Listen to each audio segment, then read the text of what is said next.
Hello there. So, while ago I uploaded a video talking about the allegations made by the conspiracy theorist Linda Moulton Howe on a terrifying incident that took place in a Japanese robotics lab where 4 autonomous robots killed 29 scientists before they could finally shut them down by dismantling them completely.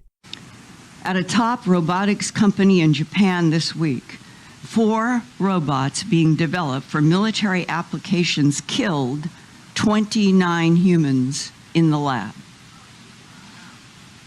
And they did it by shooting what he called metal bullets. I didn't know there was any other kind. The scariest part is that lab workers deactivated 2 of the robots, took apart the 3rd, but the 4th robot began restoring itself and somehow connected to an orbiting satellite to download information about how to rebuild itself even more strongly than before. And this next sentence is a quote. I'm writing this down. I've been doing this for years. This is serious shit, Linda, but you're never going to hear about this in the news. A lot of viewers were skeptical, while others did not rule out the possibility of this actually happening. So I found this clip from an interview she did after the fact where she explains in detail how she got this information and who was the whistleblower that actually conveyed this news to her in the first place. In the clip I'm about to show you, she also talks about how Elon Musk knew about these kinds of experiments and how he warned the world before this incident even happened.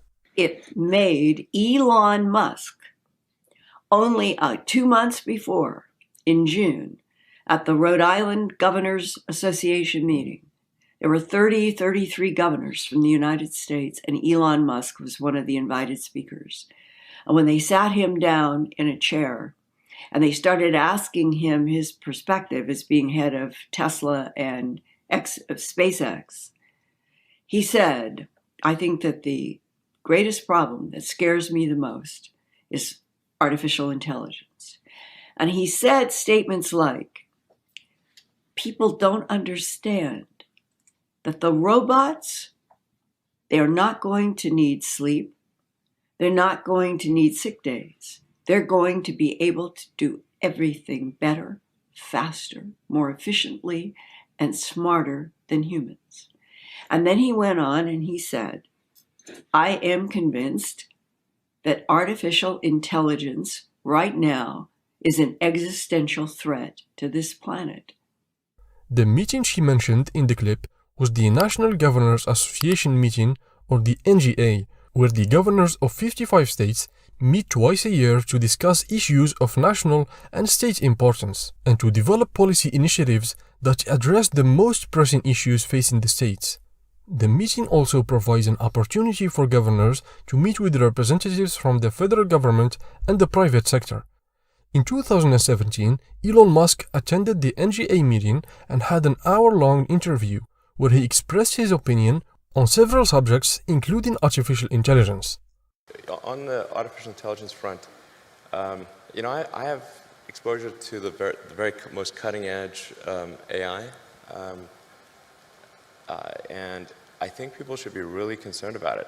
I keep sounding the alarm bell, but until people see like robots going down the street killing people, like they don't know how to react, because it seems so ethereal. I think we should be really concerned about AI, and I think we should. AI is a rare case where I think we need to be proactive in regulation instead of reactive, because I think by the time we are reactive in AI regulation, it's too late. Normally the way regulations are set up is that a whole bunch of bad things happen, there's a public outcry, and then after many years, a regulatory agency is set up to regulate that industry. And there's a bunch of opposition from companies who don't like being told what to do by regulators. Anyway, it takes forever. That in the past has been bad, but not something which represented a a fundamental risk to the existence of civilization. AI is a fundamental risk to the existence of human civilization, in a way that car accidents, airplane crashes, faulty drugs, or bad food were not. They were harmful to a set of individuals within society, of course, but they were not harmful to society as a whole. AI is a fundamental existential risk for human civilization, and I don't think people fully appreciate that. It's not fun being regulated.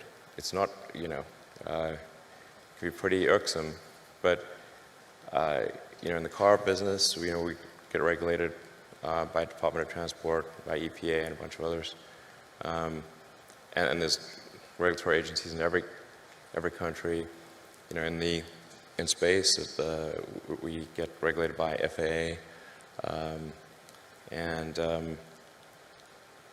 but if you ask the average person, hey, do you want to get rid of the FAA and just like take a chance on manufacturers not cutting corners on the aircraft because profits were down that quarter? I was like, hell no. That sounds terrible. So, I think even people who are extremely like libertarian free market, they'd be like, yeah, we should probably have somebody keeping an eye on the aircraft companies, making sure they build a good aircraft and good cars and that kind of thing. So, I think there's a role for regulators.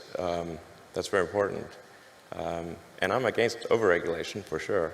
But man, I think we better get on that with AI pronto. So there'll certainly be a lot of job disruption. Because what's going to happen is robots will be able to do everything better than us. I'm including, all of us, Yeah, I'm not sure exactly what to do about this. This is really like the scariest problem to me, I'll tell you. So I really think we need government regulation here, just because this is, ensuring that the public good is served.